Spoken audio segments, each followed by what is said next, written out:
हम लोग रोज देखते रहते हैं न्यूज़पेपर्स पे, बिजनेस न्यूज चैनल्स पे, या जहाँ पे भी हम लोग फाइनेंस रिलेटेड क्वेरीज करते हैं वहाँ पे देखते रहते हैं कि निफ्टी 50 या सेंसेक्स कभी कभी टाइम पे ऊपर जाता है, कभी कभी नीचे आता है, 100 पॉइंट्स ऊपर जाता है, 100 पॉइंट्स नीचे आता है। तो ऑलवेज माइंड पे ये ख्याल आता है कि ये निफ्टी 50 या सेंसेक्स आखिर है क्या चीज़, ये काम क्या करता है, कैसे फॉर्मेशन होता है, ये हम लोग के काम पे क्या आता है। तो इसी रिलेटेड इस वीडियो में बात करेंगे। So hi guys, my name is Shivankar Das and welcome you all guys in a new video. तो चलिए जानते हैं निफ्टी 50 और सेंसेक्स के बारे में। इंडिया में दो मेजर एक्सचेंज है, one is national stock exchange and second is Bombay stock exchange. तो ये दो एक्सचेंज में 4000 प्लस कंपनीज जो लिस्टेड है, बॉम्बे स्टॉक एक्सचेंज में 4000 प्लस कंपनीज लिस्टेड है एंड नेशनल स्टॉक एक्सचेंज में 1600 प्लस कंपनीज जो लिस्टेड है। तो ये 1600 कंपनीज को एनालाइज करना, ट्रैक करना पॉसिबल तो है नहीं। तो जैसे मार्केट को पता चले कि मार्केट में आज ज़्यादातर सेलिंग्स हो रहे हैं या ज़्यादातर बाइंग प्रेशर है, तो ये जानना थोड़ा बहुत डिफिकल्ट हो जाता है। तो इसी प्रॉब्लम को सॉल्व करने के लिए एनएससी में इंट्रोड्यूस हुआ है निफ्टी 50 और बीएससी में इंट्रोड्यूस हुआ है सेंसेक्स। अब डेफिनेटली माइंड में क्वेश्चन आ रहा होगा कि निफ्टी 50 कैसे फॉर्म होता है, सेंसेक्स कैसे फॉर्म होता है, इसमें प्राइस कैसे सिलेक्ट होता है, या इसमें डेली अप्स एंड डाउन्स क्यों आता है।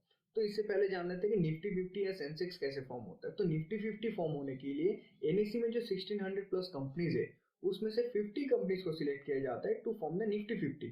एंड सेंसेक्स के लिए बीएससी में जो 4000 प्लस कंपनीज है उसमें से 30 कंपनीज को सिलेक्ट किया जाता है टू फॉर्म द सेंसेक्स। अब जानते हैं कि ये 50 कंपनीज और 40 कंपनीज कैसे सिलेक्ट होता है। तो ये 50 कंपनीज और 50 और 40 कंपनीज है, ये सिलेक्ट होता है through free float market capitalisation से। तो ये फ्री फ्लोट मार्केट कैपिटलाइजेशन क्या होता है, तो इससे पहले जान लेते हैं कि मार्केट कैपिटलाइजेशन क्या होता है। तो मार्केट कैपिटलाइजेशन का मतलब है कि कोई भी कंपनी का total number of outstanding shares into the current price of पर शेयर्स। मतलब कि अब एग्जांपल ले लेते हैं कि कोई एबीसी कंपनी का आउटस्टैंडिंग पर शेयर है 10 और उसी शेयर्स का करंट प्राइस है 20 रुपीज। तो दैट मीन्स 10 × 20 200 हो गया उसी कंपनी का मार्केट कैपिटलाइजेशन। अब जानते हैं कि फ्री फ्लोट मार्केट कैपिटलाइजेशन क्या होता है। तो फ्री फ्लोट मार्केट कैपिटलाइजेशन का मतलब है जितने भी शेयर्स ट्रेड नहीं होते, जैसे लाइक प्रमोटर्स का शेयर, गवर्नमेंट में जो शेयर्स है, वो शेयर्स को एक्सक्लूड करके जितना भी शेयर्स बचता है तो वो इनटू करंट प्राइस ऑफ पर शेयर से जितने भी निकल के आता है उसको बोलते हैं फ्री फ्लोट मार्केट कैपिटलाइजेशन। तो पहले वाले एग्जांपल से समझ में ले आते हैं कि उस पहले वाले एग्जांपल पे टोटल आउटस्टैंडिंग शेयर्स था 10। तो उसमें से अगर सपोज जान पकड़ते कि 4 शेयर जो वो प्रोमोटर्स का है, तो 10 - 4 = 6, 6 × 20 रुपीज = 120 हो गया फ्री फ्लोट मार्केट कैपिटलाइजेशन। तो अब जान गए कि फ्री फ्लोट मार्केट कैपिटलाइजेशन कैसे कैलकुलेट होता है। तो यही फ्री फ्लोट मार्केट कैपिटलाइजेशन के थ्रू जितने भी 1600 कंपनीज में जितने भी टॉप 50 कंपनीज होता है वही सिलेक्ट होता है निफ्टी 50 के लिए, और वैसे ही सेम सेंसेक्स के लिए टॉप 30 कंपनी सिलेक्ट होता है। हम जानते हैं कि निफ्टी 50 का प्राइस कैसे कैलकुलेशन होता है। तो ये निफ्टी 50 का प्राइस कैलकुलेशन होने के लिए पहले जान लेते हैं कि निफ्टी 50 इंट्रोड्यूस हुआ है 1996 में। तो 1996 में निफ्टी 50 चालू हुआ था 1000 रुपीज से।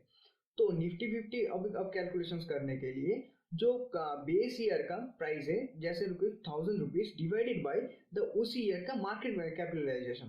पहले मार्केट कैपिटलाइजेशन से कैलकुलेशन किया जाता था, इसलिए 1000 जो बेस ईयर का प्राइस है, इंडेक्स वैल्यू है, जो 1000 रुपीज डिवाइडेड बाय उसी ईयर का market capitalisation into the free float current value of free float market capitalisation. मतलब है कि अभी का जो free float current total free float market capitalisation है, दैट मीन्स कि जो 50 कंपनीज है उसका टोटल जो फ्री फ्लोट मार्केट कैपिटलाइजेशन है वही है। तो वो total free float market capitalisation into करने से आ जाता है निफ्टी 50 का एक्चुअल वैल्यू। वैसे ही सेम है सेंसेक्स के लिए भी। तो सेंसेक्स में क्या होता है, सेम ही है।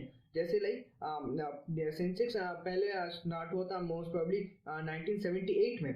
तो वो सेंसेक्स चालू हुआ था 100 रुपीज से। तो 100 डिवाइडेड बाय जो कैलकुलेशन है, जो मार्केट टोटल मार्केट वैल्यू है दैट टाइम का 1978 का, 100 divided by that time of market value into the total free float market capitalisation. इसका कैलकुलेशन से आता है करंट वैल्यू ऑफ सेंसेक्स।